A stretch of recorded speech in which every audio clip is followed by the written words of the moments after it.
I also, you know, I understand that America is a very difficult country to deal with right now, because you don't quite know, there isn't a government, as I repeatedly said. So you can forgive the Chinese for being a little confused and also a little annoyed when somebody says they have to deal with Congress on the one hand and the president on the other, as if they're dealing with the North and the South in a civil war. But that's the reality. And the reality is there are problems. You know, you can't argue with the physics of climate change. It doesn't negotiate. If you want to take 5 years and work out all the issues before you get to climate change, be my guest. And you're going to have that glacier gone.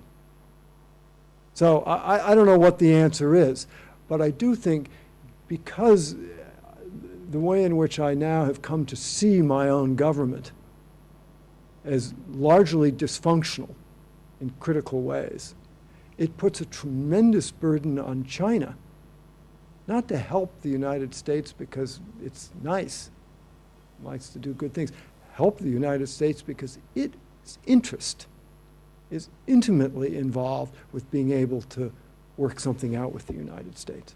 And that's the part of the puzzle which I think has not been completely absorbed in Beijing.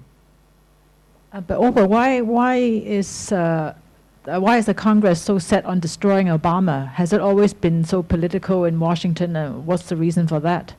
No, it hasn't. You know, particularly in the Senate, traditionally, even though there's been tremendous partisanship and disagreement, there has been a gentlemanly environment in which, for instance, the filibuster, where you can delay a majority vote, was not used as recklessly as it now is. Now they just use it for anything. You don't like the color of the paint on the wall, you filibuster. And that is incredibly destructive and not what the Founding Fathers had in mind when they set up checks and balances.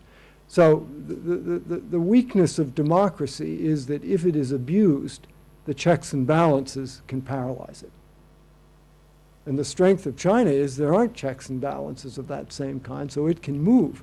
Now, if it moves in the wrong direction, like the Cultural Revolution, all hell breaks loose. But if it moves in the right direction, it's very efficient.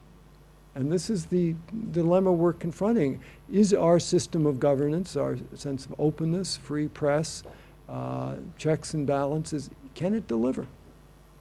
I'm not willing to give up on democracy because I believe deeply in it. But I'm also realistic when I see it not working. And I don't frankly know what the fix is.